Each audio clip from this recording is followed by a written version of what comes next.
Bismillah ar-Rahman ar-Rahim. Hello, people, and welcome to Footy Judgment. There's a lot to talk about. This Isak saga might not end up the same way that people thought. There is the Eze bid for £50 million, and also there is the Trossard news that he might be sold, and that frees the situation for Arsenal to sign a left winger. There's a lot of Arsenal fans that are asking for a left winger of Madueke to start over Martinelli. That's how desperate they are. But there is the Ba'ba. There is the bogeyman. There is that big bogeyman that nobody is paying attention to. And that bogeyman is Manchester City.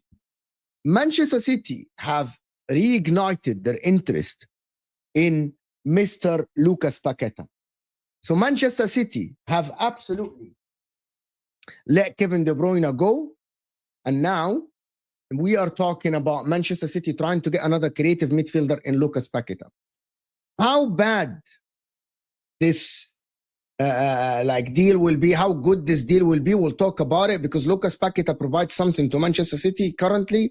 Maybe Shirky is, but Lucas Paqueta has a lot of experience in the Premier League. The problem that is happening now with the Alexander Isak is the Sesko saga. Of course, we'll talk about that as well, that a lot of Newcastle fans now are pushing that Sesko have chosen Newcastle. And now that will free the road and it would open the door for Alexander Isak to join Liverpool. You know what I mean? And that is a couple of things. There's Chelsea as well. This is one of the things that Chelsea have. Everyone is sleeping on Chelsea. And I mean everyone. Everyone, Arsenal, Man United, Man City, Liverpool fans are sleeping on Chelsea. A lot of people are actually only putting Chelsea in the bracket of the cup competition. But you know that last season, and we'll talk about that as well, with Xavi Simons, of course. Big up everybody that joined us. Hit that like button if you are here. Hit that like button if you just joined us from Don Hussam's stream with Souls and Staffy. Big up all of you guys. Everyone is sleeping on how good Chelsea can be. You absolutely have to say that Chelsea last season, one of the things that Chelsea lacked is goal scoring. What they are doing now, getting the likes of Xavi Simons, stacking the attack, will make it absolutely fuck off now. What the fuck?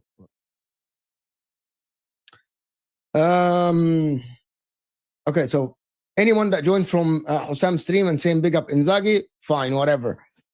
Bro, Inzaghi that ruined the club, bro. Inzaghi just ruined a football club from top to bottom.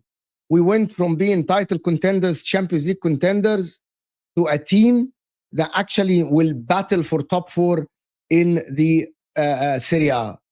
That is what happened. So instead of you guys saying justice for Inzaghi, how about you hit that like button? I see about 100 or 200 comments.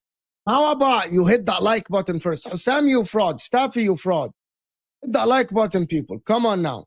You frauds are telling people to come here and say justice for Inzaghi, justice for Ten Hag. Justice for Ten Hag won cups at Manchester United. Yeah, Staffy. Justice for Ten Hag. Can we get the likes at least to 200, 300? You frauds, hit that like button. Let's go. Push the show to new viewers. Hit that like button. Justice for Erik Ten Hag. That is what I'm going to put in front of the screen. Justice for Erik Ten Hag. ETH. The guys that will take Bayern Leverkusen to be a top team again. He will win the league with them. What the fuck is this, bro?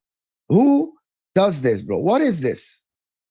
Come on now. You're going to throw me off of the show? So let's go. Khalas. You guys are like calm and composed and said justice for Inzaghi and you rattled me. Happy now?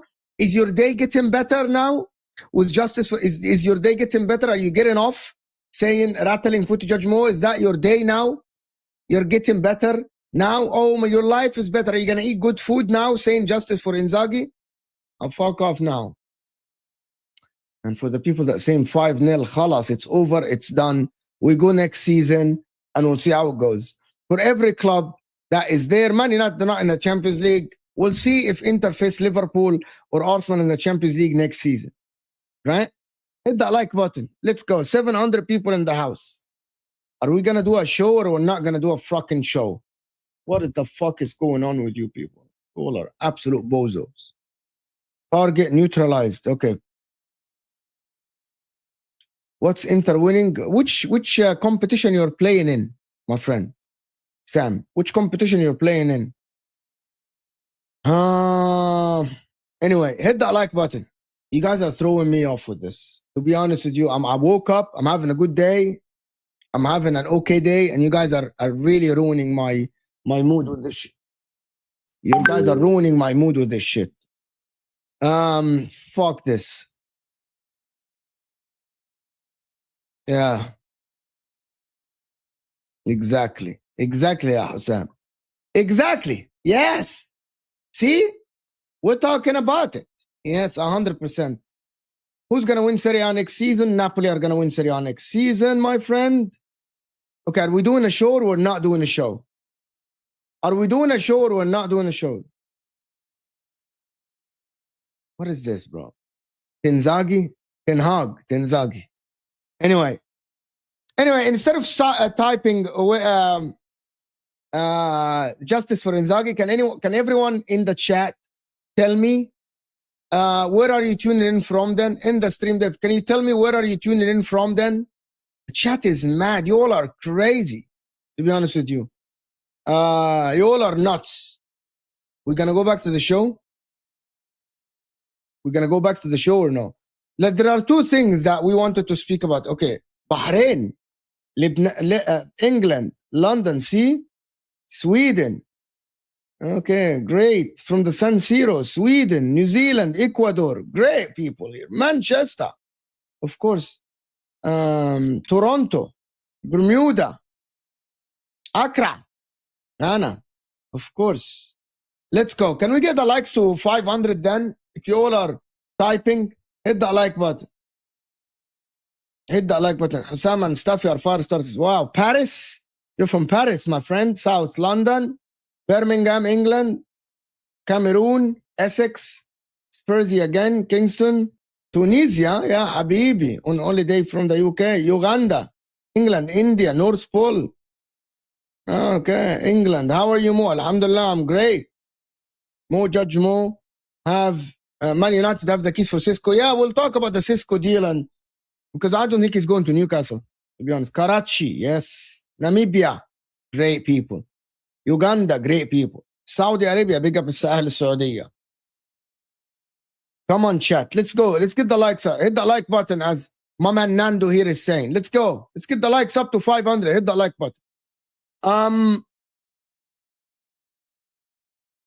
Vietnam, Wakanda, Iceland, Great people as well. Let's go. Isak stays at Newcastle for another season. New Delhi, India. Great. Let me just say a couple of things. Hit that like button. If you haven't subscribed, I'm actually 1,500 subs only from 40K. So I want to get there before the season. So in the next 2 weeks, if you are new here, hit that like button and subscribe. But let me just talk about the Man City midfield. If Lucas Paqueta goes, that actually gets you someone that is creative. Finland, big up my man Kingsley. How are you from Finland then? You actually super chat with British pounds. How do you do that? But the people that keep saying free Isak, free Isak, free Isak, that is different. Lucas Paqueta to Man United does a lot of good things, of course. Why I'm rattled? That is, I think we're sleeping on Man City if they get this deal. One of the problems that I said about Man City is not only the defense, is how Man City will create chances for Erling Haaland. They don't have that creative spark in the middle, to be honest with you.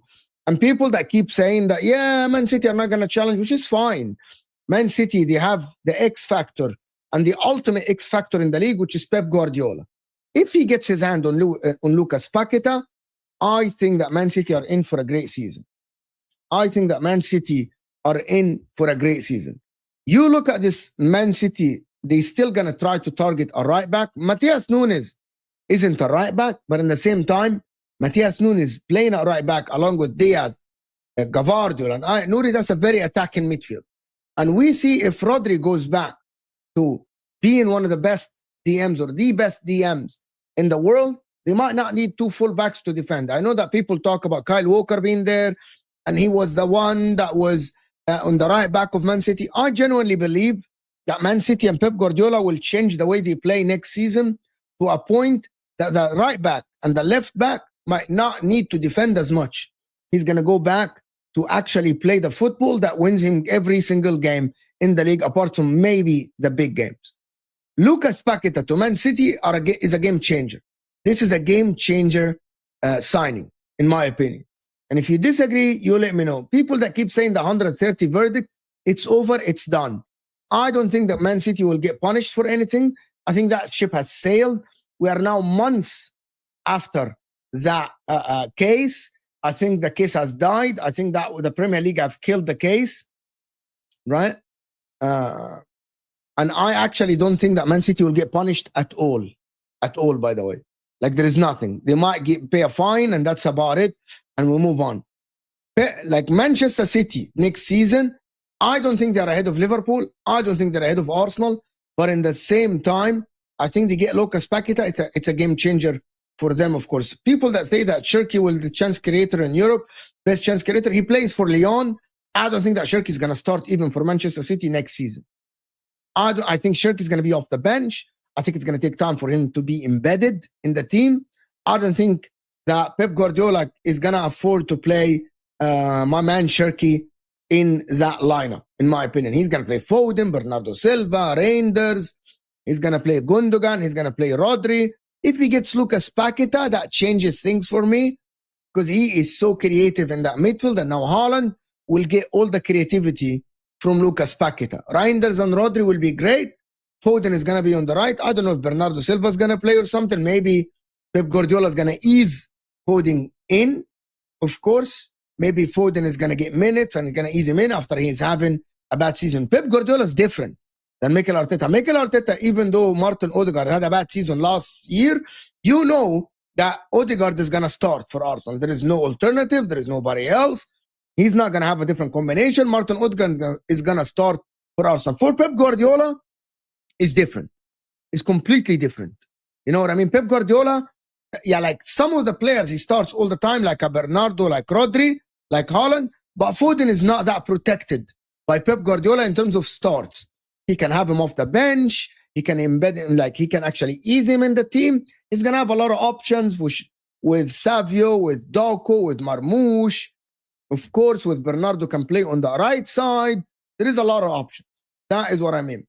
I actually think that maybe if this signing happens, because maybe West Ham don't have the the power to keep Lucas Paqueta. If they push for him, there is the news about Lucas Paqueta going like how much is he going to go for? Probably like 50 maximum, 50, 60 million pounds. That is the maximum they're going to pay for him, in my opinion. There is the other news that I told you about, that everyone is sleeping on Chelsea. Everyone is sleeping on Chelsea. Is there breaking news? Wissa, Brentford are now prepared to let Gyökeres leave, providing a striker is found. No, bro, this is different. There is the exclusive news. Xavi Simons is 75%. For Chelsea fans that showed up lately on YouTube, that actually now are watching Rivals, what happens if Chelsea starts scoring goals? You watch last season and you have to admit that Chelsea last season had a problem with goal scoring because of Jackson. And Palmer created a lot of chances. Enzo Fernandez created a lot of chances. Now they have Delap and now they have João Pedro. If each of them get like 10, 15 goals, problem is solved. Because I believe that Cole Palmer will go back to scoring goals. Can Chelsea win the league? Yes. Are they favorites? No. Are Chelsea going to be a problem for everybody? Yes. And everyone that is saying otherwise, you guys don't want to admit it. For the people that keep saying that Chelsea are only a cup team, I disagree with you. Completely disagree with you. We saw consistency last season in terms of chances created. The problem with Chelsea last season is that they didn't convert the chances, and Enzo Maresca did not solve the problem. During that mid-season, that time that Chelsea had a problem, Enzo Maresca was very stubborn. Enzo Maresca was a stubborn man, and he didn't want to change. And that is why, in my opinion, Chelsea flopped during that time. But at the end of the season, he completely changed the way they play. They were more pragmatic in defense. They didn't concede a lot of goals. They didn't concede a lot of chances, right? And that is why I believe that he changed. I'm going to say that Enzo Maresca now has learned from the mistakes. Yes, I said that Enzo Maresca might need to go. He's not good enough, blah, blah, blah. But I didn't see that he can change like this. He's an Italian and he's stubborn. But apparently he changed the way he plays. That is why that Wissa, guys, Wissa is not a striker. For every guy that is saying that Wissa is a striker, that is not going to happen. I don't think. We're going to talk about it in a bit. But I wanted to touch on the Chelsea situation. The people that keep saying that Maresca is not that guy, fine. A lot of people said that Arteta is not that guy. And look at him now. He created a system that works in the league. He reached the Champions League semi-final. Did he get Chelsea over the line? No, he didn't.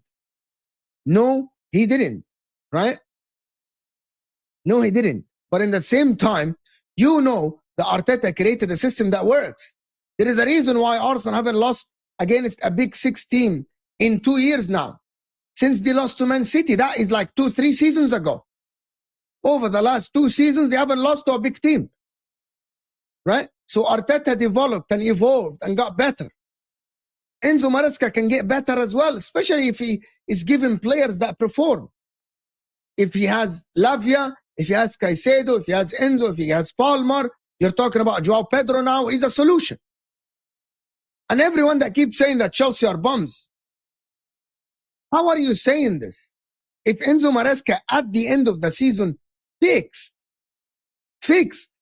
his problems, they conceded less goals, they scored goals, they won games. You saw him in the Club World Cup, and they looked good in the Club World Cup. They looked good in the Club World Cup. You cannot underestimate that Chelsea can actually now maybe do something. What is something? You gotta say that lineup for Chelsea can do something.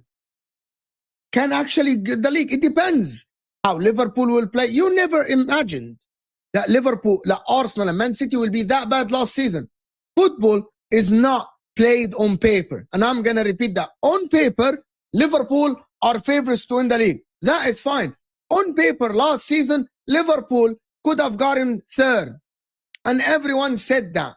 Liverpool should have been third on paper. Season starts, everyone said Liverpool will be third. Right? But you saw how Liverpool played. You saw how Salah played. What is stopping Palmer from getting a 30-plus GA season next season? What is stopping him from doing this? And if Xavi Simons is there as well, if he comes into Chelsea and he's starting on the left with João Pedro and Neto on the right and Palmer and Enzo and Caicedo behind him, that is a pretty good lineup, isn't it? But nobody wants to admit that. Nobody wants to admit this. That Chelsea have the tools to go and compete for the Premier League. Chelsea are bums. Chelsea are shit. No, they aren't shit.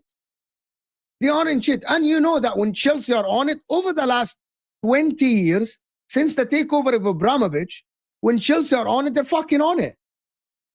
Chelsea always succeed with Italians. Always succeed with Italians. Even the guy, Di Matteo, who people say is not a good coach, won in the Champions League.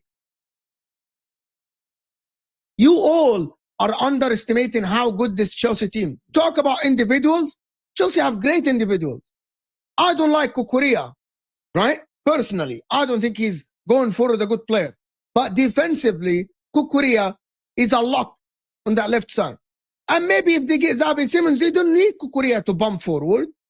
They need him only to crash the 18. They need him only to do his job. You know what I mean? Why do people think I'm rage baiting? What I'm saying, in my opinion, you think I'm rage baiting you. I've been on the Chelsea train probably since April. Chelsea have good individuals. They have individuals that can get you a lot, actually, next season. JJ here is saying, big up JJ. Big up everybody that's here. Hit that like button. Guys, we are still on only 200 likes. We can get to 500 likes. We can get to 500 likes. The tools are there. So why are you denying it? Because of the coach? Didn't the coach improve?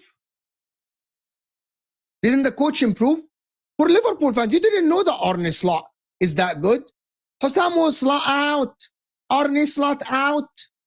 Oh my God. He is under. Oh my God, he's underperforming. Arne Slot is not good. He was really a Slot out because he didn't know. Let's get to 500. Hit that like button, people. Why people really think that people really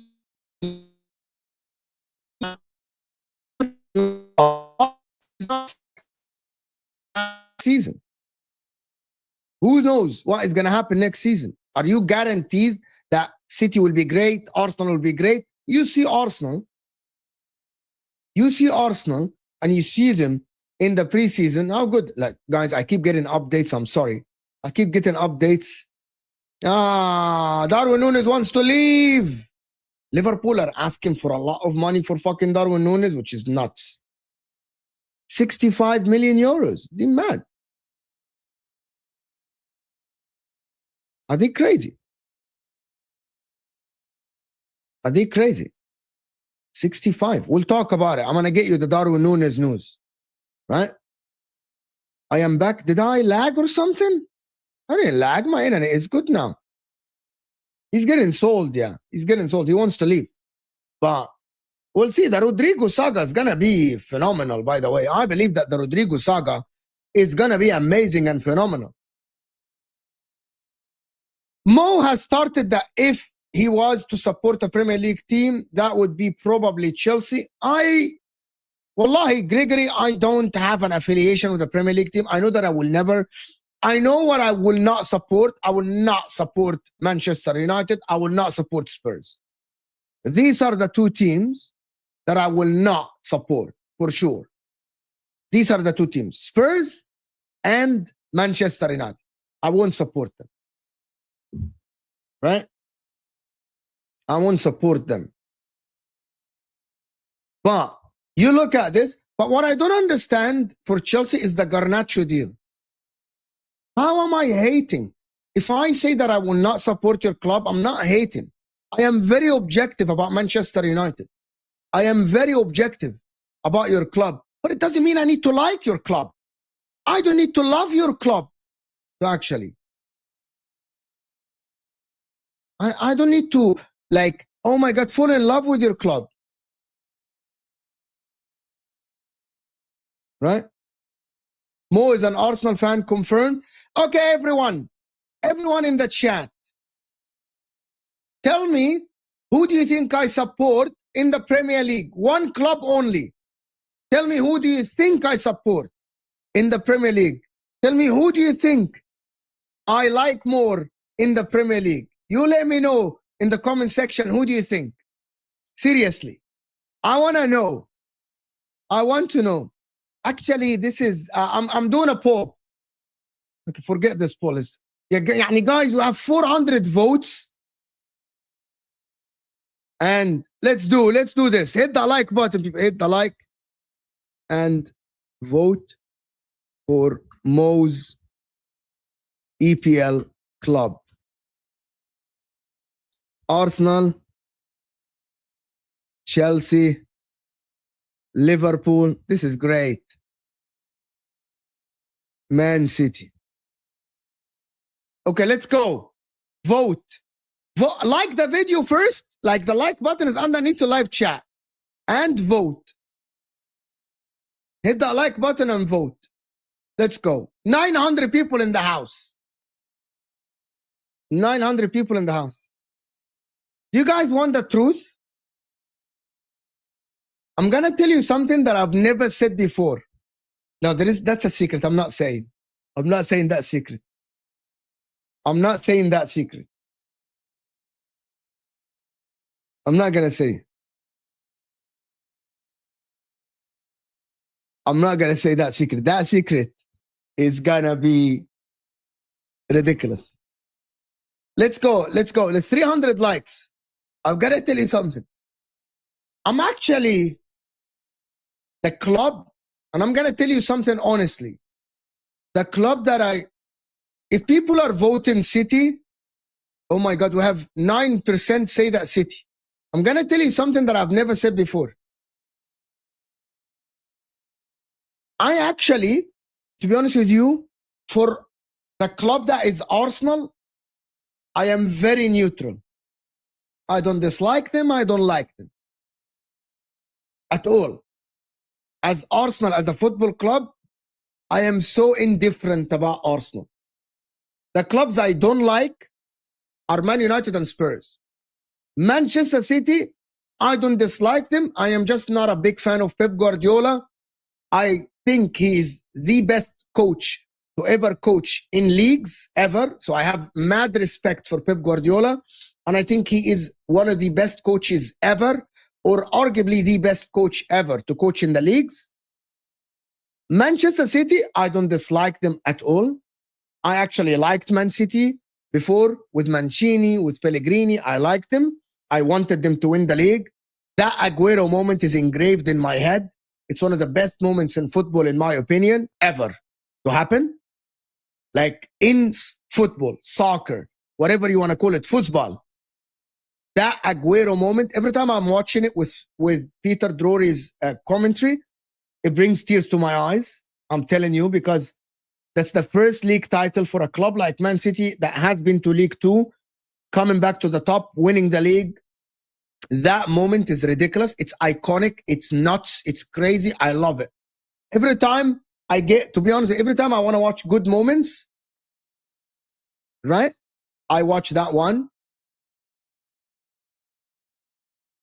Arsenal, and I'm going to tell you something that I've never said before. If you ask Mo, which the club you like, you don't like the most, not don't like the most, like you like the least out of Chelsea, Arsenal, and Liverpool, probably Arsenal I like the least, to be honest with you. I like Arsenal the least. I think Arsenal is a big club, but it's not as big as some of their fans say. That is my opinion. It's not that I don't dislike them, but I like them the least. Right? I dislike Man United the most. Right? But you talk about Arsenal, I think Arsenal as a football club have fell down massively. Haven't won the league in 20 years. In my lifetime, I watched Arsenal. Since I started watching the Premier League, I watched Arsenal win the league only twice. So for Footy Judge Mo, Arsenal won twice. Arsenal were never a big player in the Champions League apart from the period between 2006 and 2008 when they reached like a semi-final and they reached the final. That is my opinion about Arsenal. And Arsenal fans can actually challenge this, right? Arsenal are a good club, but is not one of the giants, right? Is not one of the giants. Like fan base is massive, it's great. I like the team now. I like the likes of Declan Rice. I like Saka. I like Saliba. I think Gabriel is a great player, right? I think Mikel Arteta is good. Liverpool, very, very good club, big club. And they have Mohamed Salah, one of the most iconic Egyptian players to ever play the game. Chelsea, Mourinho, because he rattled Arsene Wenger and he rattled Alex Ferguson. I liked him. I like that Chelsea team a lot, actually. But Thierry Henry is my favorite ever Premier League player. Was just watching the guy. He is ridiculous. He is nuts. He had everything at his disposal. He is someone that probably I fell in love with the Premier League because of Thierry Henry, to be honest with you. You traitor, Mo. I'm just telling you, I'm just honest. I am just an honest guy. You know what I mean? I'm just an honest guy. Like, Thierry Henry is my favorite ever player in the Premier League, without a shadow of a doubt. He is a player that makes you fall in love with a league. I didn't like that Arsenal team, to be honest. One of my favorite players, by the way, in the Premier League is Robert Perez. Only older Arsenal fans will know who Robert Perez is and how he played football. You know what I mean? So that is why I love Robert Perez. I think he's a phenomenal player, right? So that is why people say shame on me. Henry was ridiculous, was class, was ridiculous. Was absolutely fantastic and amazing. But let's go back talking about the football. That team for Arsenal, Patrick Vieira, by the way, one of my favorite midfielders ever to play the game. Patrick Vieira, he was ridiculously good. Phenomenal, amazing.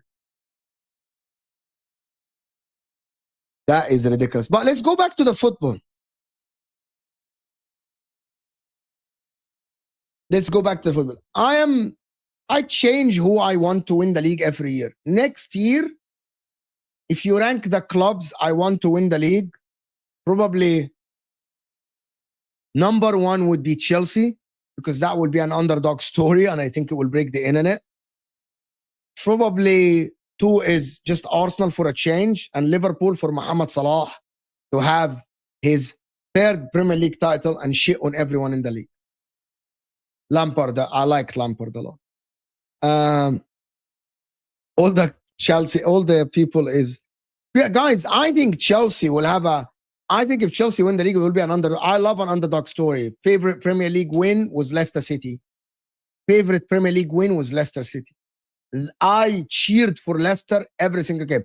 I watched every single Leicester City game. Everyone.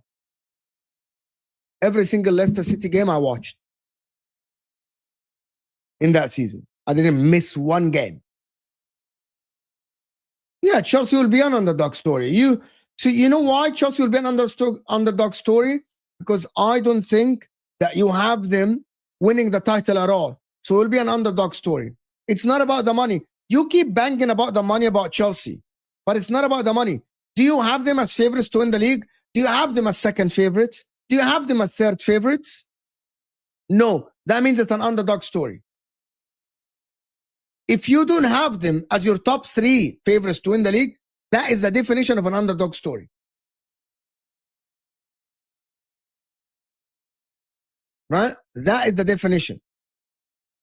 Talk about the money, Castro. You spent a lot of money as well. You spent a lot of money. The money is, but the money they spent is a lot, right? But if you don't have them as one of the favorites, that made the definition of an underdog story. The money is besides the point. The money is besides the point. They'll finish third if they're lucky. But listen, let's go back to talk about the transfers. How are they not underdogs? How are people saying that Chelsea are underdogs?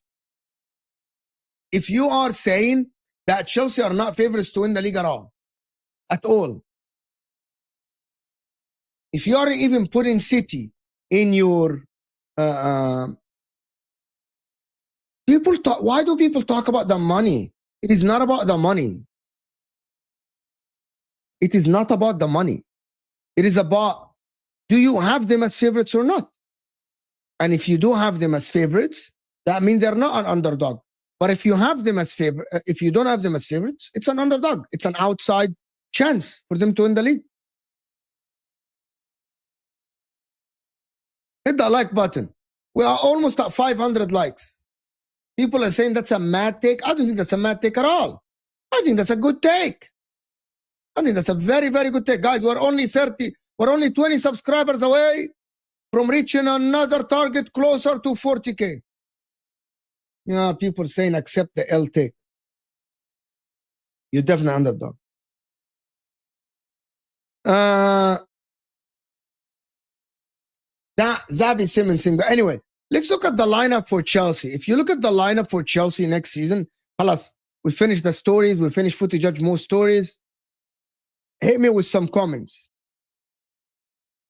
It's not about the money, people. It is not about the money. If you talk about Chelsea lineup, Colwell, good. You need a right center back. Reece James, very good. Caicedo, very good. Enzo was very good. Cole Palmer, very good. Joao Pedro, very good. If they get Xavi Simons, amazing. Now they have Pedro Neto. Basically, Chelsea have 3 positions that actually need improvement. But I think they can win it with 1 or 2 positions not being the top. Liverpool won it last season. Gravenberch switched to be a great DM in the league. Great DM in the league. Right? And he didn't even play DM before. So maybe you get Neto, you get Xavi Simons, and it'd be good. Sanchez, people that say that Sanchez is bad, he's improved massively. Right? Why are people rattled in the chat? It's unbelievable. It's ridiculous. Why are you all rattled? Underdog story. Underdog story. It is not about the money, bro. Why do people talk about the money? It is not about the money. Garnacho is going to be a stupid signing, Sean. If they sign Garnacho, it's a stupid signing without a shadow of a doubt. It's a stupid signing without... Why do StreamYard keep lagging? Keep lagging. You're underdogs to get top 6. But let's now talk about a couple of things that I wanted to speak about Eze to Arsenal a little bit. 50 million for Eze is a great deal. But they see Eze as a 10. Who's going to start for Arsenal on the left wing? The problem with Arsenal on the left wing that is happening, guys, move on now. Move on now. The problem with Arsenal on that left wing is that Eze is better than Martinelli and Trossard. I think Arsenal have another problem, which is the creativity in the middle. And that is why I'm looking at Eze. And I think Eze, underdog in what? So tell me, underdogs in winning the league, you're not even in contention to win the league. Being an underdog means you need to be in contention to win something. Are you in contention to win the league? If you are not in contention to win the league, so you're not underdog, you're outside. You're not even in the race. The only people that can be underdogs or favorites are the people that are in the race. You're not in the race. So how can you be an underdog? But going back to the Eze thing.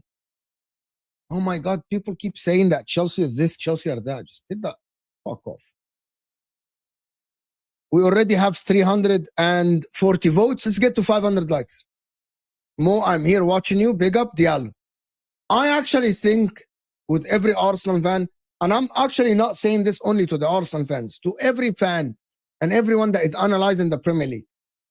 One of the problems that is going to face Arsenal next season is having the midfield of Zubamendi, Rice, and Odegaard, especially if Odegaard is going to continue with the form that he passes around and not being creative. Because you need creativity in the middle. What does is you offer creativity and out-of-the-box solutions.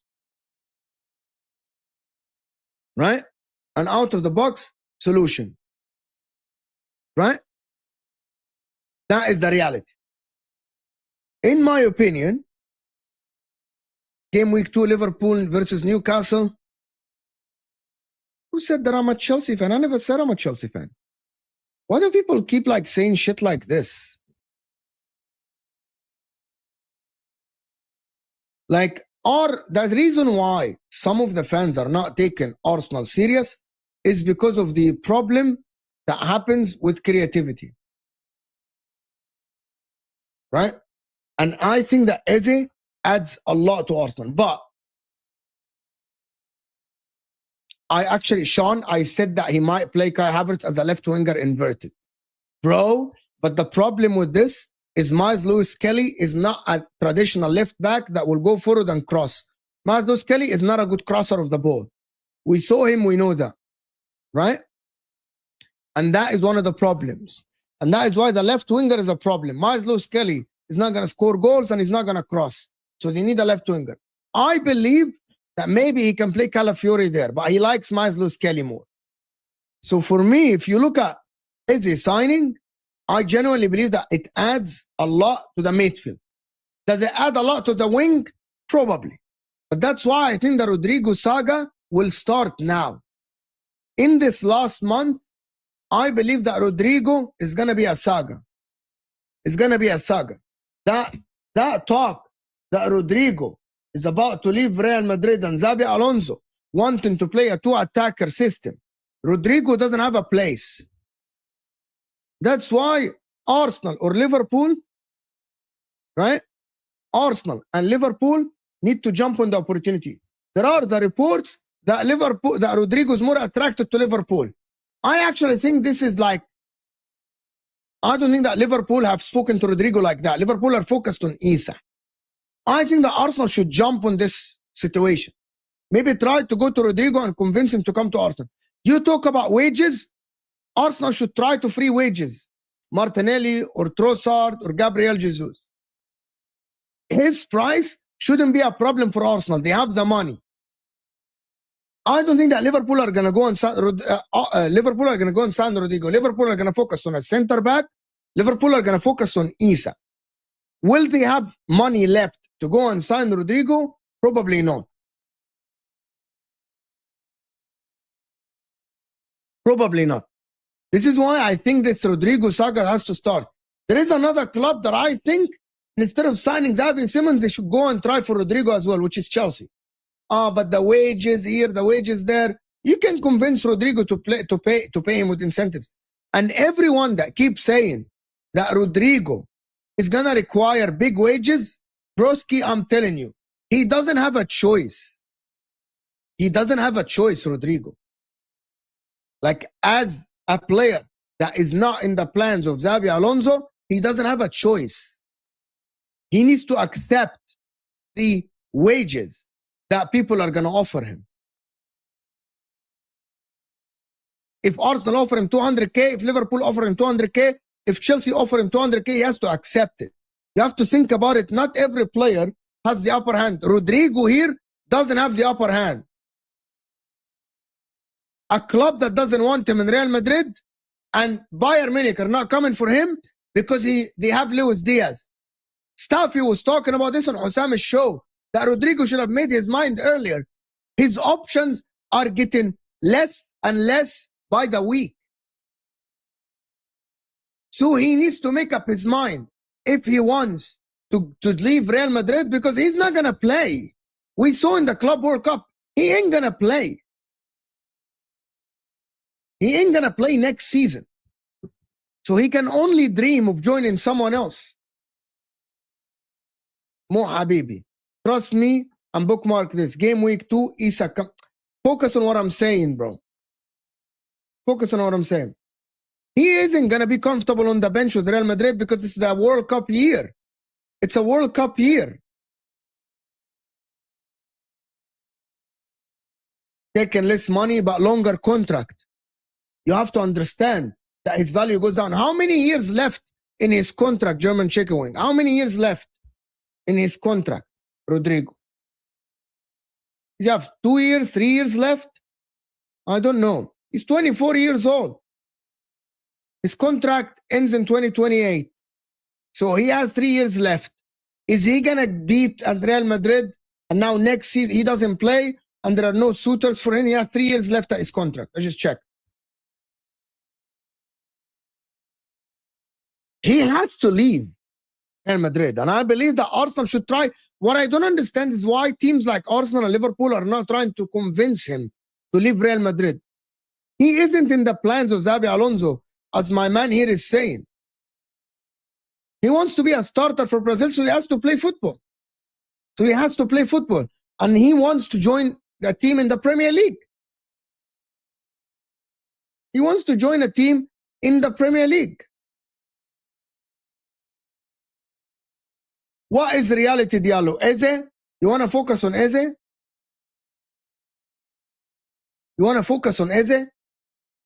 Eze is going to join. I believe that this Eze thing, by the way, Rodrygo's only on a 200K at Real Madrid, by the way. He isn't on a lot. He isn't on a lot of money. The PSG are not even interested in him, my friend. PSG are not interested in Rodrygo.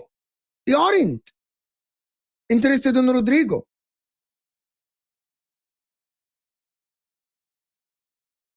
I don't understand. Do people think that Noni Madueke is going to start on the left side for Arsenal?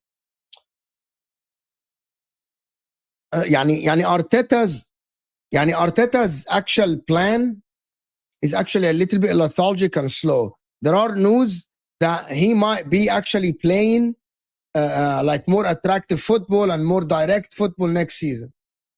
Right? That is the reality. Right? But is that gonna be actually suited to someone like Martin Odegaard or Declan Rice? Declan Rice is good, but I think Mikel Arteta has sometimes limited what he can do.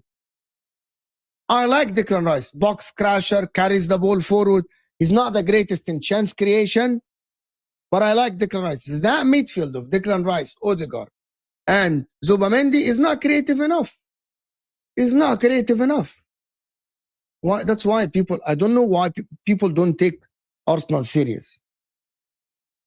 Some people really think that Liverpool will go for Rodrygo after Isak.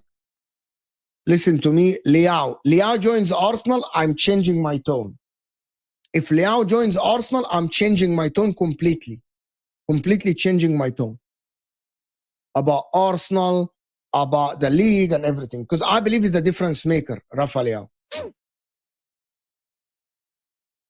I just feel that people overhyped Rodrygo because he plays for Real Madrid. He is good, but I hear what you're saying. He's not like the best.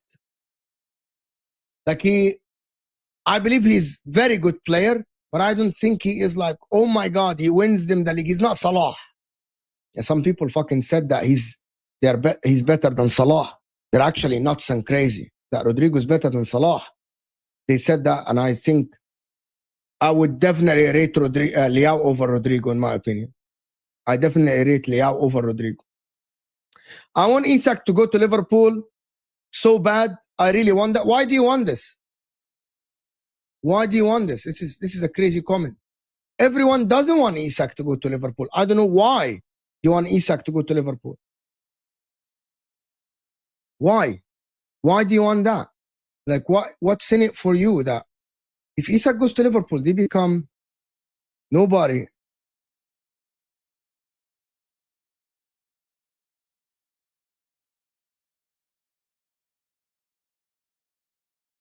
Diallo, why did you delete the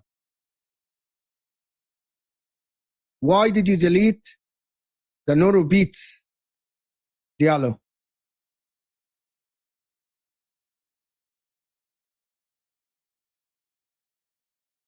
Don't delete somebody's comment because you don't like it.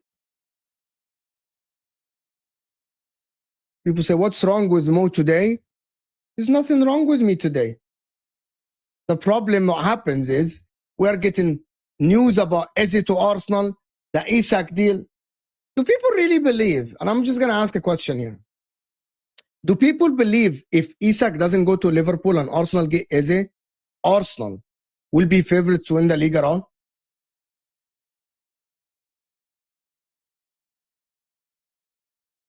Do you believe that? Please, because I believe that Liao can actually Liao can make a difference on his own in more games than Rodrygo. I think he's a physical specimen. I believe that. No, because they have Arteta, so you're not taking them serious because they have Mikel Arteta. So you don't believe that Mikel Arteta can win the Premier League title? Wallahi, this is crazy that people actually don't rate Mikel Arteta at all. It's actually nuts and crazy. It's actually crazy. I don't think that is the case. It was a mistake. I pressed the wrong button. I never delete and stuff. Okay, thank you so much. Arteta ain't winning the Premier League. So that's what I'm saying. A lot of people are not taking Arsenal serious next season because of Mikel Arteta, which is, for me, like, it's nuts that people think like that. He's a good coach, and he created a system that works against the majority of the team. In the league, he did. He did create a system that works against the majority of the league. You know what I mean? Can I ask you, like, I get what people saying about, oh, Mikel Arteta, he hasn't gotten over the line.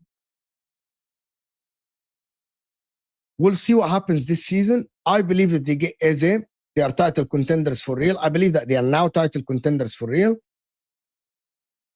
I get it, Redline and Taranga. You don't think that they are favorites to win the league at all? You didn't think that? Arteta's fashion game is gonna rocket this season? You believe so? Thank you so much for the first super chat of the channel. I appreciate the support. Thank you so much. Arteta's fashion game is gonna rocket this season. You're making fun of Mikel Arteta about his fashion, but you are not talking about him as a coach, right? You're not talking him about the coach. Polo shirt, this is ridiculous. Bro, if Arsenal get a Eze and they have a left winger, I think that Arsenal will have a good season. Oh my God, that notion that Arsenal ain't winning shit is nuts. It's crazy, actually. You're making fun of Mikel Arteta. It's not like, I get it if people tell me that Mikel Arteta cannot win the title, he hasn't won it before, he has to prove it to you. But to come here and say that Mikel Arteta is not gonna win anything because he's not a good coach, as I said, he won against every big team. He won against Real Madrid. He can win a lot of games. And now he got the striker that he wanted for the longest time. Now they have the striker that should win them the small games that they lose and drop points at. This is Victor Gyökeres for you. This is Victor Gyökeres for you. So they have a Victor Gyökeres up top. They can win it. Now the problem with me is what is going on with the Isak deal. As Fabrizio Romano have said, that Liverpool have never walked out the Isak deal. The problem is Arsenal are getting better, but Liverpool are getting better and better. Are getting better and better. German Chicken Wing, I see your comment. I'm sorry, just gone. Would you take Arne Slot or Arteta after Pep at Man City? One answer. Would you take Arne Slot or Mikel Arteta after? Which one would you take?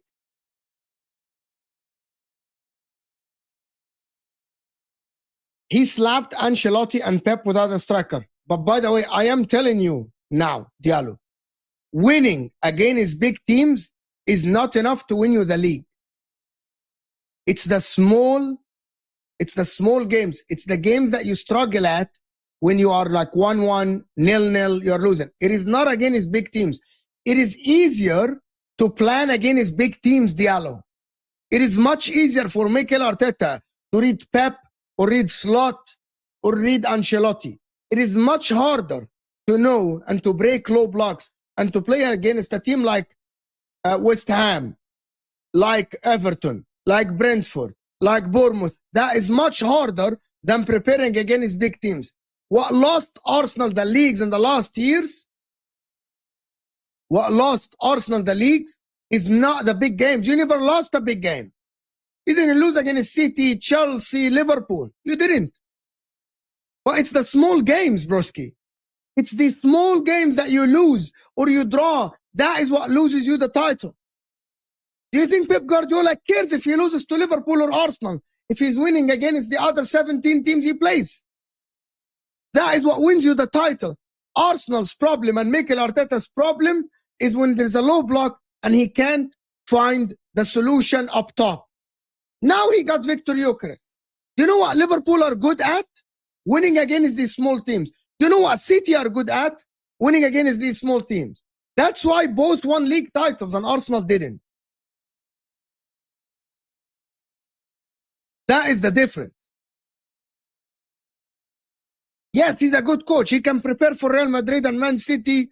Oh my God, he can come up with a draw or win 1-0 against City or Liverpool or Chelsea. Yes. It's much easier to prepare against these teams, and I'm repeating again. It's the unknown factor when you play. It's the Salah moment that he gets against the Fulham or against the Brentford. It's that Salah moment when Salah does something out of the ordinary and wins you the 3 points. Do you know why Liverpool failed to win the league 2 years ago? Because the chances they created against the Lutons, against the Crystal Palace, Núñez missed. And Jota, may he rest in peace, missed. That is why they lost the league. You win the leagues not against the top teams. You win the leagues against the small teams. Is it a personnel thing, as my man here is asking? It might be. It might be. It might be him not having a striker. But will Mikel Arteta actually cater to a Victor Gyökeres? Will they create enough chances for Victor Gyökeres with Martinelli and Odegaard? We'll see if Eze will start. We'll see if Eze will start. That is the problem. Big up my man. A big unknown factor. Any new referee directives. Again with the referees situation. Again with talking about the referees play a massive factor. I believe that if Liverpool got that penalty against Man City, Doku, on McAllister, Liverpool might have gone to win the league. But you cannot tell me that Arsenal last season, the way they played football and the way they couldn't break low blocks and the number of chances created. I know that Saka was not there. I know that Odegaard missed a lot of time. Do you guarantee that Mikel Arteta this season will go back to play attacking football? Do you guarantee that? Do you guarantee that he's not going to play controlled football? Do you see Arne Slot playing football? The way Arne Slot attacks is lunatic. The way Liverpool attack is lunatic. They're crazy. Liverpool. Like last season. The way Liverpool attacked, they attacked with 8 players, bro. 8 players. It's lunatic. And it's not pass around. It's trying. That's what Liverpool did. It's trying to find the solution. Do you know what I'm telling you? Do you know what I'm telling you last season? The difference is Liverpool took a lot of risks. That's why in chances creation, and you can say that chances creation is not an indication, but you know what chances creations tell you? Risk. They take risk. They try to play the through ball. It doesn't work one time. It doesn't work the second time. It works the third. That's what Liverpool did. Arsenal, now, they are doing the City thing. What I've seen last season from Mikel Arteta, and maybe because he didn't have a striker, maybe because he didn't have a number 9 that actually they can cater to him. So they have Gyökeres now. So I need to see risks. I need to see player trying to take on players. I need to see shooting from outside. I need to see shooting from outside. You see Chelsea take risks. Cole Palmer try to thread a pass. Maybe the pass is 50-60%. Arsenal are doing what Man City used to do. But Man City had better players and had a better coach. You know what Man City used to do? They pass the ball only if it's a 90% going to your teammate. But that's Pep Guardiola. He can coach a team to have a lot of passes that are 90% going to the teammate. Do you remember Pep Guardiola with Man City? All the far post crosses going to Raheem Sterling, Odegaard run, Mahrez making a run. Right? That is the reality. Arsenal need to take risks. They need risk takers. Eze is one. But Liverpool also, they have a lot of risk takers. McAllister is a risk taker. Wirtz is a risk taker. Salah. You see how many times people actually slag off Salah because he played a bad pass? But there is a reason why Salah created the most chances in the league last season. Big chances. Because he takes a lot of risks. Arteta does not have quality forwards like others. So why not? Is it because of the Cronkies then? Why not? Saka's a quality forward. Saka's a quality forward. Odegaard, by the way, is a quality player. Don't get me wrong. I say that Odegaard have fell off, but I know and you know that Odegaard is a quality forward. Without a shadow of a doubt. He's a quality attacking midfielder. Because I saw Odegaard for 2 seasons create a lot of chances. Tons. A lot of chances.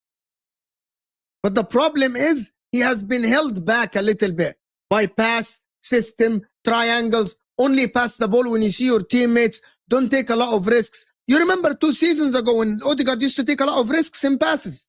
Some of them don't come off. Some of them do. He did it 2 seasons ago. He did it 3 seasons ago. Last season, he didn't do it. German chicken wing, let's be real. Arteta has been unlucky. Arsenal would have won the league if Liverpool had their injuries and Arsenal had Liverpool's. Slot would be judged soon. Maybe. I agree. It might be. But football doesn't work like this. That's not what happened. Maybe you're right. If Arsenal didn't have any injuries last season and Liverpool had injuries, maybe Arsenal would have won the league. But that's not what happened. And injuries are part of the game. But the real question that I wanted to ask you, if Arsenal had the same injuries and Liverpool had the same injuries, if Salah was absent for 3 months and Saka was absent for 3 months, and if Szoboszlai or McAllister was absent for 2.5 months like Odegaard, who would have won the league? Give both of them the same circumstances last season. Liverpool missing players and Arsenal and Arsenal missing players. Who would have won the league? Do you believe Arsenal would have won the league? I don't believe so. I believe Liverpool might have won the league as well.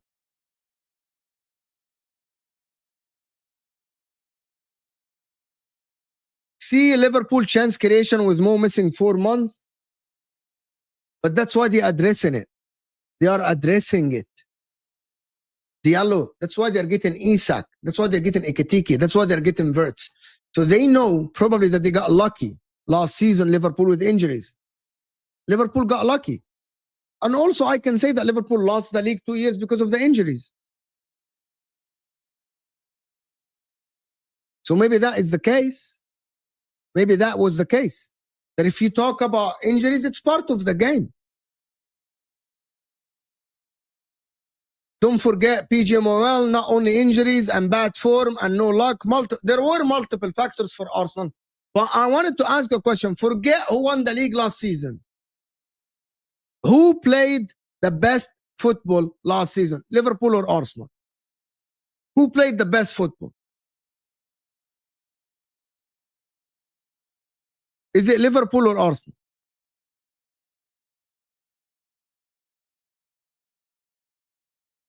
I think Liverpool played the best football last season, the better football.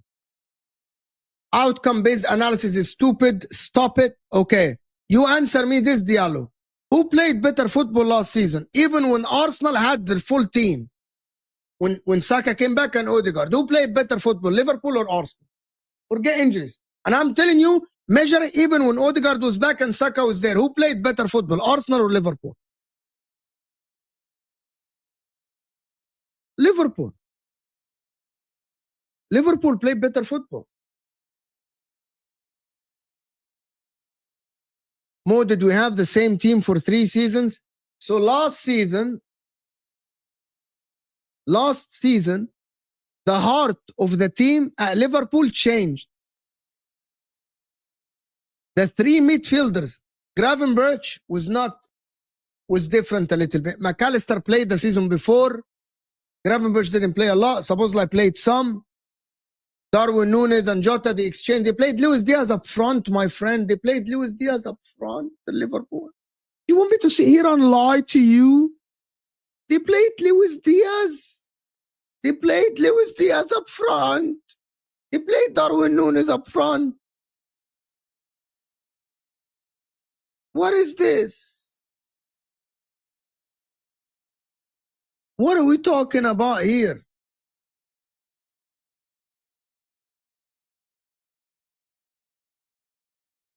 Liverpool got done by the same unfortuities, and they all cried, made excuses, and people's head had compassion. No, that's not what happened. That's not what happened. Liverpool said that they missed a lot of chances and that's why they lost the league. I remember Hussam and I remember Tom. They didn't actually say injuries were the reason why we lost the league. They said the reason why we lost the league was because our players didn't step up at the end of the season. They said, yes, the penalty against Doku and McAllister, but they also said that Darwin Núñez missed a lot of chances. Diaz.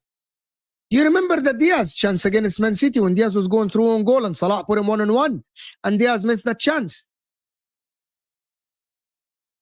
Do you remember that? Compare Liverpool last season to Arsenal 2 seasons ago. We can try. Let me see. I'm gonna compare. Let's see. Let's compare what you're talking about, Yalla. I'm here for it. Let's compare it. I never compared it before, so I don't know the answer. So I don't know. I don't know the outcome of this. Stats, teams, 23-24 season. Stats. Let's do. Guys, can we get to 500 likes? We are about 70 likes away. There's about 700 people in the house. Can we get the likes up a little bit? 500. The like button is underneath the live chat. And I appreciate all the donations, all the super chats. Thank you for the support. Great. And also we are, how many subscribers are we? We are only 10 subscribers from 38,600. 10 subscribers only. Let's go. Liverpool last season. 24, 25 teams. Okay.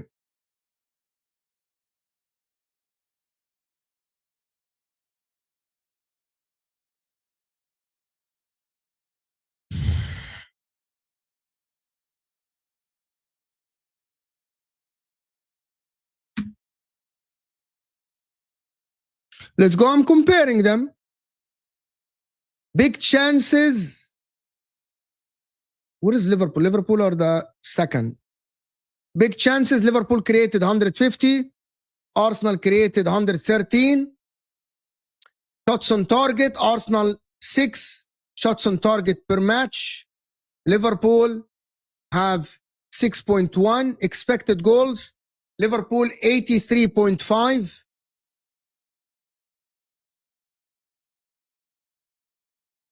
With XG. XG, Arsenal 77. So Liverpool is better. Right? Accurate passes per match. Arsenal had less. So Liverpool had... no, Arsenal had more. I'm sorry. Apologies. Big chances missed. Liverpool missed 92 big chances. Arsenal missed only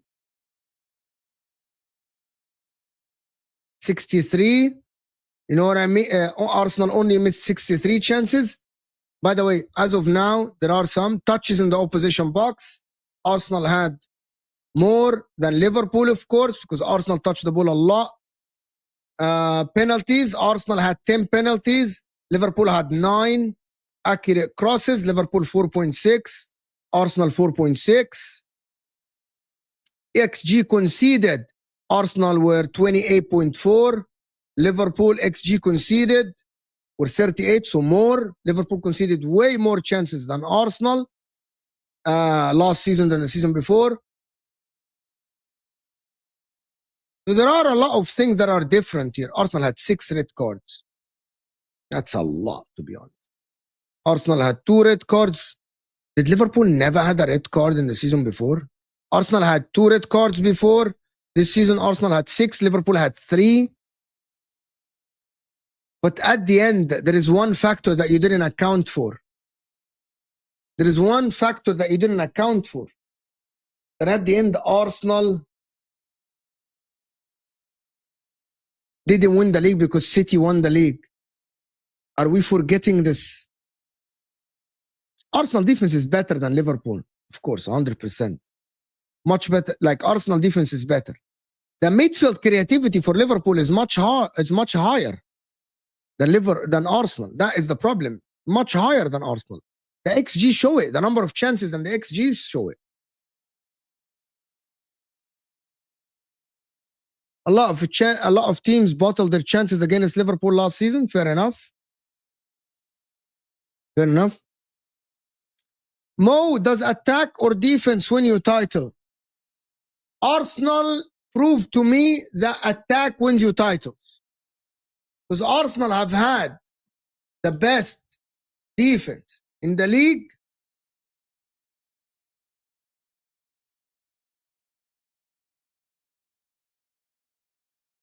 Arsenal have had the best defense, and by far they only conceded 29 goals and they didn't win the league. And Arsenal last season still had the best defense in the league, and by far as well. So basically, Arsenal have proven that defense don't win you the league. Just compare the front three to Salah. Yeah, Salah last season, but also I can't do this, my friend. I can't do this. Do you know why, my friend, I can't do this? Because you cannot compare a historic season for a player like Salah last season. Like, for anyone, and I'm just going to say this, and people are not going to actually, some of the Liverpool fans are not, I cannot say that the norm of Salah is having 47 GA. His norm is averaging 30 GA a season. Not 47. 47 is completely different and higher. That is not the reality. So you cannot tell me that I need to compare them to Salah. Remember 3 seasons ago or 2 seasons ago, Saka, Martinelli, and Odegaard, all of them had more than 20 GA. Yes, Salah had 27, but the front 3 had more than 20 GA, each and every one of them. So you cannot tell me that the norm and the bar, it's Salah is last season. The bar is Salah is 2 seasons before. Thank you so much, my man, for dropping the 10. I appreciate you so much for the support. Thank you so much for the big donation, for the 10. Appreciate you, Habibi.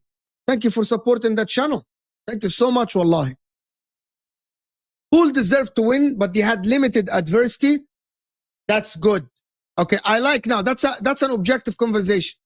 They had limited adversity in comparison to us, Arsenal. We will see. Okay, fair enough. Liverpool didn't have a lot of adversities last season. That is true. Right? That is true.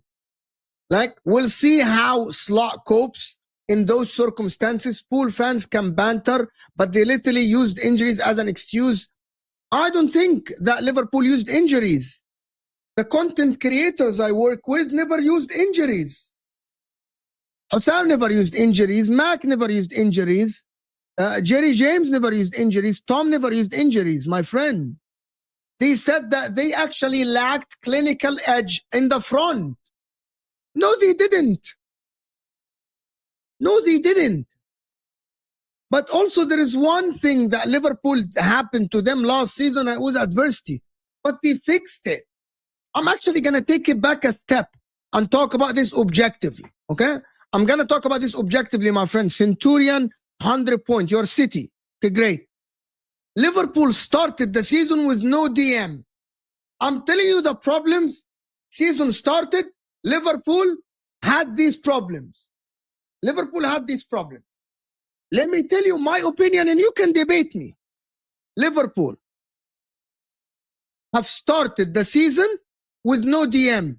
What they did, they found a solution in the DM in Gravenberch. You and me and everyone knew that Liverpool had a poor window last season because Endo was the only DM in the team. But they fixed that DM by developing. Like same for Arteta when he played Mikel Merino up top. I have to give him this. Mikel Arteta played Mikel Merino up top. That is an adversity that Arsenal faced. And he fixed it. Arne Slot was not given any tools, right? Was not given a lot of tools to work with. But what he did is he switched Gravenberch to be a DM.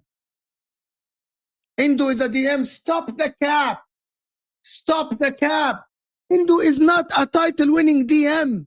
Endo would not have been able to do this. I'm telling you the adversities, and you can judge for yourself. You judge for yourself. Endo would not have started for top 10 teams in the Prem. Endo would not have started for Crystal Palace, Bournemouth, Brentford, Aston Villa. He wouldn't. Are you mad? Endo played 200 minutes. The whole season. The whole season, Endo played 200 minutes. And you're telling me Endo's a DM. They had a rubbish striker in Darwin Núñez. Jota was injured. And they played Luis Diaz up top. That's another adversity that they faced. That's another adversity that they faced. Tell me I'm wrong.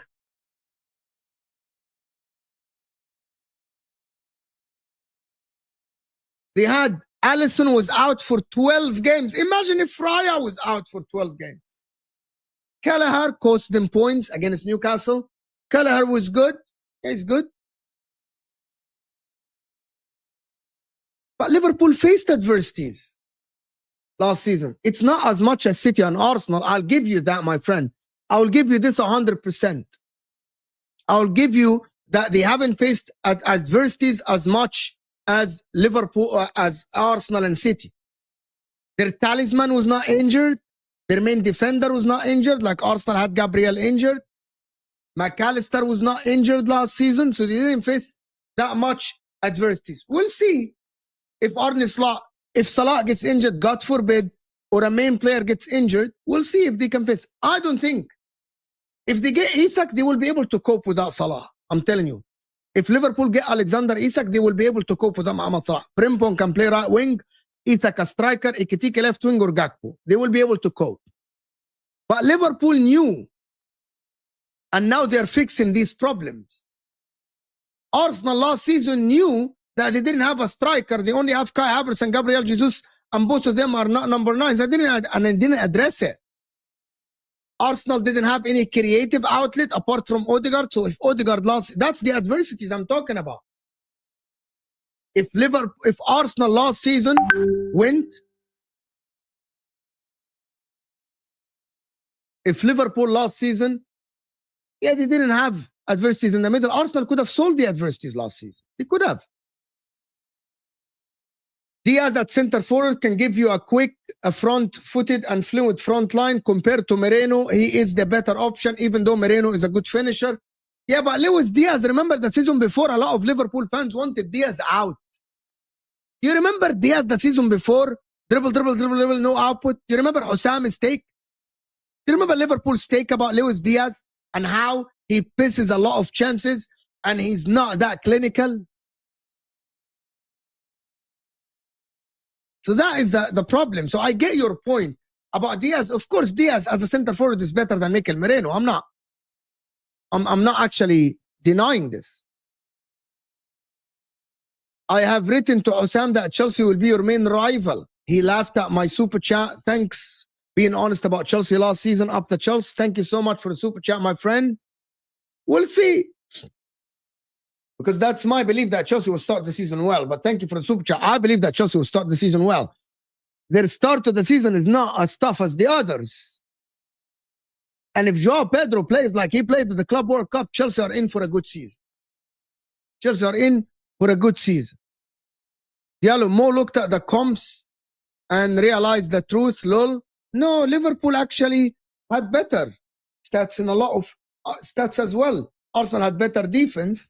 Liverpool had way more chances created and big chances created and XG than Arsenal. So you're wrong. Your defense is better, but Liverpool's attack is better than Arsenal's that attack.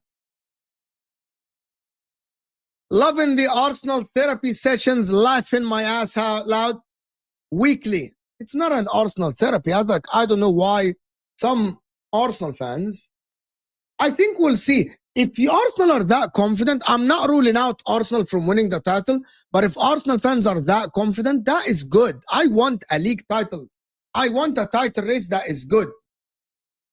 Guys, 25 likes away from 500. Only 25 likes and we have 700 people. Only 25 likes. Let's get the likes down. Let's get the let's get the likes up. It's underneath your live chat. Close the live chat, guys. Stats. Which season? Chicken wing. Which season you want? Which season do you want?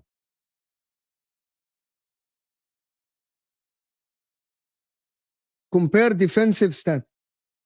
Cumulative transfers, 1st of July, 2020. I don't know what that is. Last season. City defensive stats. Let's see. 24-25. Teams.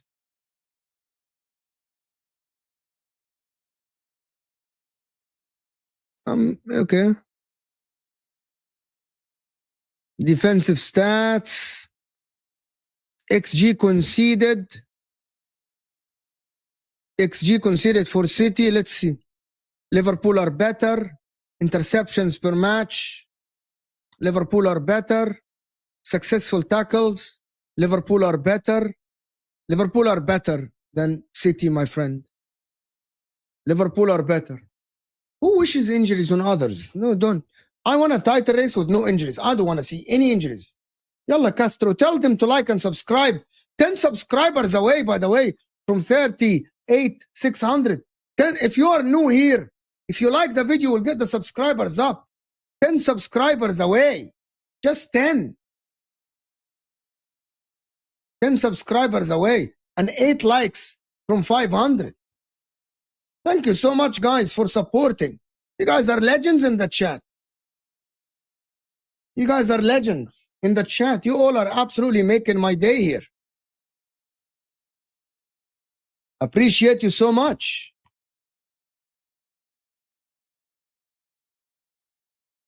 That's why I want Isak to Liverpool. Let's go. We'll see how it goes. We'll see how it goes. I want you guys to hear something about this. Can we hear something that I actually prepared? And let's see. What do you guys...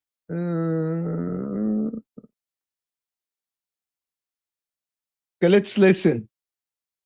Let's listen together. Hit the like button.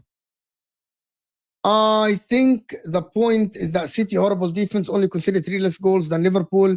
Vastly superior defense. Oh yeah, fair enough. Let's hear this. I feel like this guy, Fabrizio Romano, has played quite a key role in controlling the narrative around Isak to Liverpool and ramping up the pressure on Newcastle here. And he's even gone as far as to say that there's an important thing here. We will always see Newcastle bring important players in, but it's hard to see them selling. Some players may want to develop in different ways, and they're scared of going there and not having the opportunity to leave. We're expecting us to just roll the red carpet out and gift wrap them and just drop them off the Anfield store for free, you fucking idiot. We've got 3 years left on his contract, and this guy saying that people might not want to join Newcastle because we're making it hard for one of the best players in the world to leave the club. Before I even talk about the level of narrative control that this guy has played a massive role in for the benefit of Liverpool. I feel like this guy, Fabrizio Romano, has played... I don't understand. What is he talking about? Like Isak is the one throwing a tantrum. I don't understand.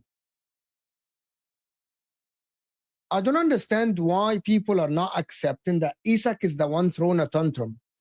Why are people blaming the journalists? Unless, and I'm just telling you, unless Isak comes out and say, I'm happy to stay at Newcastle, I don't want to leave. As of now,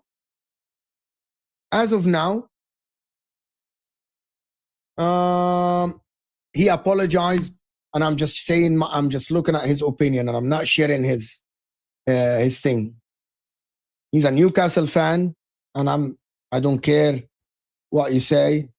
To be honest, he apologized. I'm not that sensitive. Why people think he has a point?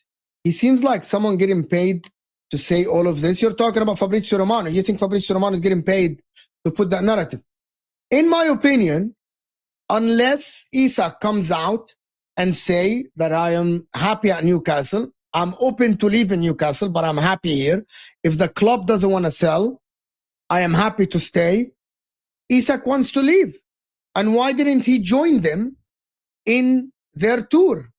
He wants to go. Why are people, like, in my opinion, people are blaming Liverpool here. I only blame Liverpool for low ball and the bid and the mind games. But you can't blame the journalists, right, that are reporting that Isak wants to go to Liverpool. He hasn't said otherwise. And also, there's been Jacobs. There's even Craig Hope. Isn't that a guy a Newcastle journalist? And he said that Isak wants to go, and Isak only wants Liverpool. I don't know why are people here saying that, blaming the journalist. Isak wants to leave, and Liverpool are having their arms open for him. So people want Liverpool to, like, say, no, stay at Newcastle. We don't want you. We want Newcastle to get better. Liverpool are going to do what's best for them. It's up to Newcastle. It's up to Newcastle to reject the bid or not. If people are saying that Isak is going back to full training, fine. Isak, Liverpool, by the way, this dropped yesterday from a no source that's saying that Isak already booked the medical. Craig here is saying Liverpool have not walked away.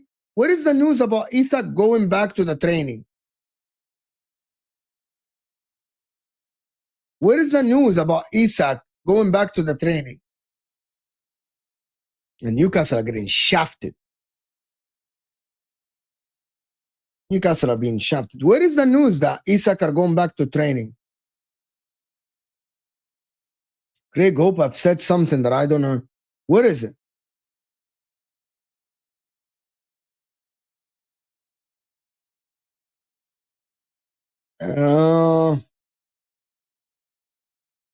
Where is it? Is he go? Yeah, he went back to training. Yeah, Newcastle, Anthony Gordon, whatever. Isak going back to training. Isak training. If he's going back to training, let's see. Is it Ornstein? Yeah. Got it. Right here in front of you. Alexander Isak is going back to training. Okay. What does that even mean? Well, he has to go back to training. Why didn't he join them at the Asian tour?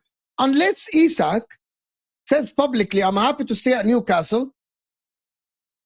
Unless Isak says that, I'm believing that Isak wanting to go. That he is actually someone that wants to leave. Omar is saying, going back to the UK when Sesko heats up. Why surprised? No. So you're not surprised that he went back to the UK to train. He has to go back to the UK at some point. The season is about to start in 2 weeks. The season is about to start in 2 weeks. He has to go back to the UK. Oh, there's a bomba. No, not bomba. There's no bomba. No bomba. No bomba.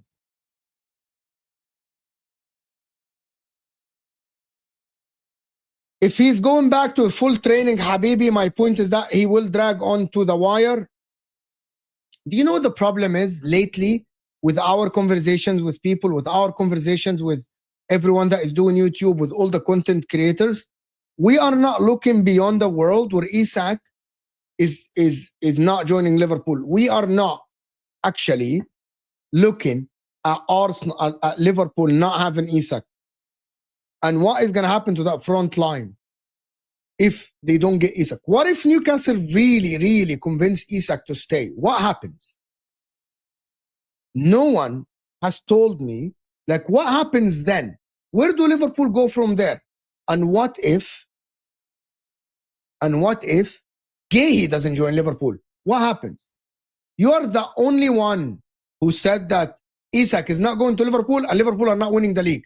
Or, wallah, you are the only one that keeps saying that he's not going to Liverpool and Liverpool are not winning the league.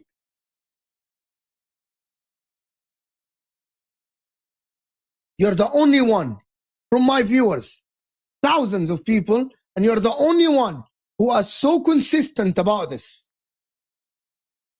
Only one. To be honest with you, he's the only one. Even if Sesko joins Newcastle, I'll probably be because Man United can't afford to match, to get close to the bid. There's one more problem at Newcastle. Is that where is the money coming from Newcastle? Where is the money coming from? Where is that 75 million coming from unless they agree the fee on Alexander Isak? Where is that money coming from? Because a lot of people are telling me that Newcastle don't have a lot of money, right? So if Newcastle agree at the deal like this, that means Isak has left. If Fabrizio Romano is telling us that Newcastle are ready to pay that money and ready to pay the Sesko wages, fair enough. Where is the money coming from? It must be coming from the Isak deal. They must have agreed fees with Liverpool, right? They will pay the money and take the money from Liverpool. If you know that if Sesko goes to Newcastle, Isak is gone.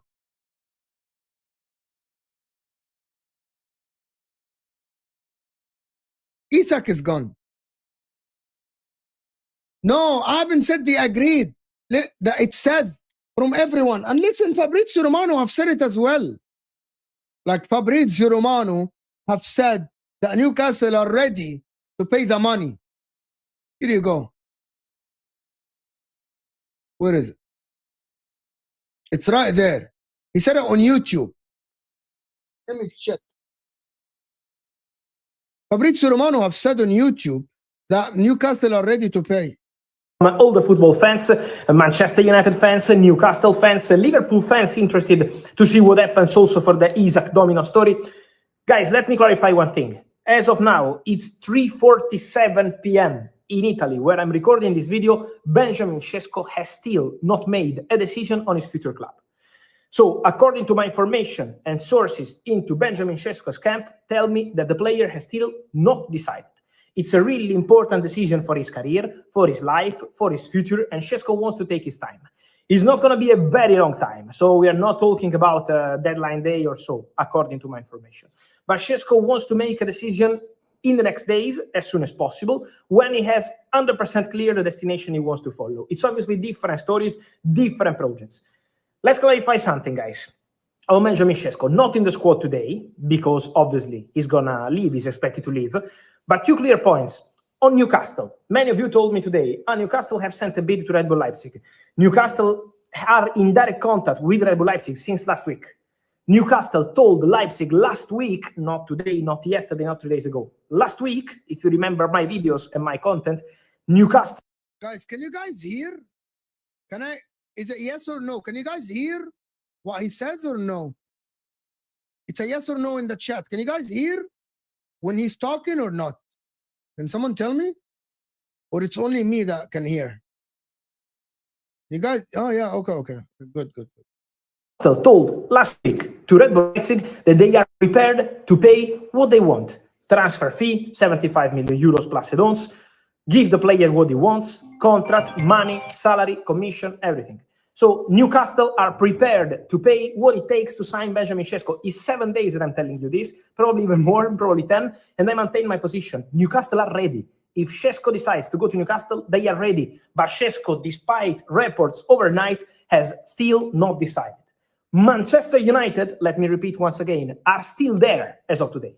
Man United are still there, and yes, Newcastle have sent a bid, but they are in direct contact with Leipzig since last week. So Is not that the point. The point is the player, because Man United are still there. And I can tell you this afternoon that also Man United are still in direct contact with Red Bull Leipzig. Also, Man United are absolutely into this race. So both clubs are in the race with a different position, because Newcastle financially are ready to give everything they want to make the deal happen. Manchester United are in a different financial position, but still working on a deal. Don't underestimate Manchester United, still there with the player side, with the player camp, with Red Bull Leipzig, in direct contact with Leipzig, as well as Newcastle. Financially, Newcastle is more ready. For Man United, is different, but for sure, both clubs are still in the race. And so let's follow the situation. But remember, what makes a difference in this story is what the player wants to do, what the player decides to do. And so this is going to be the crucial point. With Newcastle ready to do whatever it takes to sign Sesko, but Man United still in the conversation. Then, guys, important to mention also one thing. This story will obviously impact Alexander Isak, can impact Alexander Isak, because if Newcastle get a top replacement like Sesko or any other they can find in the market, but it's not that easy, for Alexander Isak it can be easier to go to Liverpool. Otherwise, Newcastle can keep their doors closed. But saying that Liverpool will not bid anymore, guys, if Newcastle will open doors to the exit of Alexander Isak because they sign Sesko or because they sign another striker or any other case, Liverpool will be there. Liverpool will bid and Liverpool will go for Isak. If Newcastle will open doors. If Newcastle don't open their doors, obviously it's pointless to bid if a club don't want to sell. So that's the real point around Alexander Isak. Okay, so let me just tell you a couple of things about this. There are key things that he said here. Number one, Newcastle are ready to pay, right? Sesko, and I'm just going to tell you this, okay? Sesko, one of the reasons people were hesitant about him is that Sesko didn't back himself into being the number one striker at Arsenal. Like, he knew that he has to prove himself, okay? And he has to prove himself. So Sesko is not going to join Newcastle. Like, if Newcastle open the door for Sesko and they're waiting, they are paying, Sesko is going to join knowing that Isak is leaving. He isn't going to join Newcastle unless he knows that they're leaving, that Isak is leaving. That's what I believe. That is my belief. That is my opinion. One of the things he said that is key is that Newcastle are ready to pay the money, right? So Newcastle are ready to pay the money for Sesko. Okay? So now that means Newcastle are going to get the money from somewhere. That Newcastle are ready to get the money from somewhere. Maybe this is the money for Ekitike that they were saving. Maybe this is the money for Ekitike that they were saving. Maybe Newcastle are preparing to pay Sesko and having Isak at the same time. But I don't believe that Sesko is going to go to Newcastle unless he knows that, what's his name, that Isak is leaving. But one of the other things, if Newcastle are ready to pay his wages and Newcastle are ready to pay the money, the RB Leipzig, and Sesko hasn't made up his mind, that means one thing. He's waiting for Man United and he wants to join Man United. That he wants to join Manchester United. The problem is if Sesko joins Man United, where do Newcastle go from here? Right? I don't know. Well, Newcastle might not even sell Isak at that time and tell him, listen, we couldn't find a replacement. We couldn't find a replacement. The problem with Man United is Højlund doesn't want to leave, as people know in the chat. Højlund doesn't want to leave. Sesko wants to join Man United. Why would he wait that long? He's convinced that Man United will come up with an offer. That's why he's waiting and waiting and waiting. And that, what happens to Liverpool and Isak at that time, I have no idea. What happens with Liverpool and Isak at that time? Are Liverpool going to bid again? Or Liverpool are not going to bid again? I don't know. If Mookie here is saying something very true, if Newcastle are ready to pay whatever money and wages, and then he's going to be the main guy, and then he would join Newcastle if only the first team player every week. So Sesko in, Isak out. If it happens, it's a very simple thing. John here, Newcastle are in the Champions League as well. They have money. They have been ready for weeks for Sesko. He might still join them. I'm not ruling it out. And I'm not saying that he's not going to join. Right? I'm not ruling it out. But if a club is coming, ready to pay your money, and the club is ready to pay the wages you request, as Fabrizio have said, and I don't know anybody, right? I'm just like you. I read the news and I try to analyze it. You can analyze it however you want. Like Diallo in the chat disagrees with me. It is fine. he might join. And I'm saying, John here is saying something true. He can join Newcastle, right? But apparently he's waiting for Manchester United. It's very clear that the guy is waiting for Man United. But he didn't want to be the second striker for Arsenal. He is, like, I believe that at the end, if Man United want Sesko and they can, I think Man United now, what they are playing on, what Man United are banking on, is them trying to get the fee a little bit lower if they know for sure that Sesko wants them. If they know for sure, if they get that go from Sesko that, listen, I only want Man United, I only want your club, I only want to play under Amorim, blah, blah, blah, all the stock, I think they're going to try to bid a little bit lower or they get favorable terms. Because we know that if a player wants a club, they have the upper hand. If Newcastle was United putting the money down, which tells me that he wants to join Man United. So I agree with you. And you agree with me that he wants to join Man United. Sesko can easily be there and coexist with Isak. Remember, they have Champions League football and no other striker. It is simple. Fine. That's fine. Sesko's not convinced, though. If Sesko's convinced, he would have gone already. The guy, Fabrizio's telling you that the guys have the money. They're willing to pay him. Like, they are willing to pay him the money. And I don't think that Newcastle are, they wanted Ekitike. I still believe that the Ekitike deal was a play that they wanted Liverpool to go and bid for Ekitike because they know that Ekitike is the second option. So I am convinced that that is the case for Ekitike. That is what I believe. They are, but if Newcastle doesn't sign,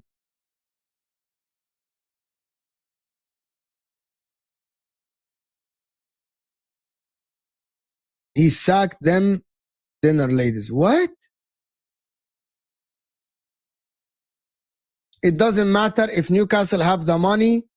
The player couldn't want to join them anyway. That is very true. 100% true. Wissa is not a striker. If Newcastle get Wissa and play him as a striker, they're fucking finished, bro. They're fucking finished. 3 subscribers. If you're new here and you haven't subscribed, then what are you doing? And if you are here, subscribe from your other account, from your brother's account, from your friend's account, from your sister's account, from your dad's account, from your cousin's account. I want to get to 38,600. Wissa is not an Isak replacement. Wissa is definitely the Wilson's replacement. Yeah, but that's the whole point. Everyone said that Sesko doesn't back himself. Everyone said that Sesko doesn't back himself. So I agree with you. That's why they might get Wissa and Sesko then if they want. Watkins, bro. Watkins is good, and I like Watkins, but he's gonna Aston Villa are gonna, because they are Aston Villa are direct rivals. They're gonna absolutely ask them for a lot of money. Wallahi, Diallo, I made my wife hate football because when she used to watch football, but I made her hate football. I made her hate football. Because I watch so much football since we got married. And she's like, I hate anything that is rectangular and green. She's like, I hate that green thing. I'm done with the green. She's like, I don't want to see anything green anymore. And I don't want to see any players. My wife used to love football. Right? My wife loves, she used to like football. She used to come with me to games. And then she's like, you watch so much football, bro. I'm not fucking watching football again. Anyway. 1 hour, 45 minutes of a solo show with all of you guys and great numbers here and a lot of support. And I want to give a shout to everyone that supported the channel. Omar, Diallo, Vasil, of course. J007, Centurion, Faz, Diallo again, German Chicken Wing. Great support, guys. Wallah, you guys are legends. You guys are legends. Absolute legends supporting the channel. Thank you so much for everyone. And actually, thank you for everyone that is making the conversation happen on this channel. Look where we are. Look where we are. Like, I am humbled by the support of everyone that is on Footy Judge Mode, to be honest. Like, I couldn't have imagined that I'll be sitting here just within 2 years. That it's less than 2 years than I started this. Thoughts on Nkunku, he should go somewhere else. I don't want him at Inter, but he should go to Milan or go back to Borussia Dortmund or something like this. Like, I couldn't imagine that I'm going to be sitting here. Can we get the 2 subscribers before I go then? Just the 2 subscribers. If people haven't subscribed yet, just hit the like button and subscribe. 550 likes. And guys, 700 votes. You all are mad. And you all, the support is beyond what I can imagine, wallahi. According to ESPN, Liverpool have reached out to Rodrygo. Yes, I think Rodrygo is the backup plan for Saka, though. I think Rodrygo is the backup plan for Saka, though.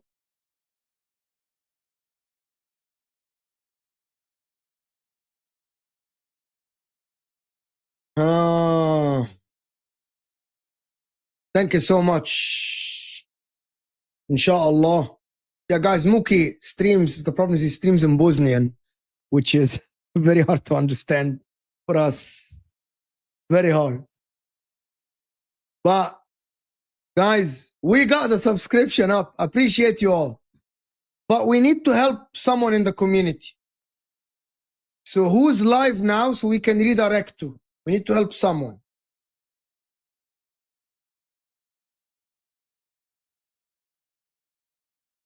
No, don't Hussam. Hussam is live in a bit. So, or staff is live.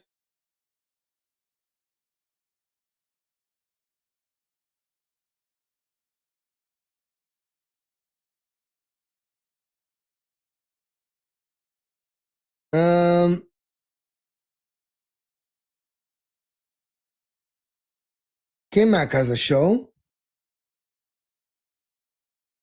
Yeah, Hussam is live in a bit, you know.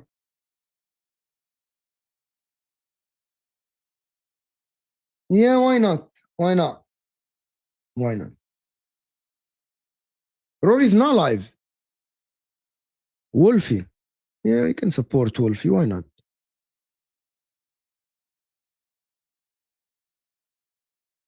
Let's go. Wolfie's good. Big up everybody that is here. I will see you guys later. Rory's not live, bro. Who says Rory? Rory's not live. Rory goes live early. We'll see you guys soon. We're out of here, people.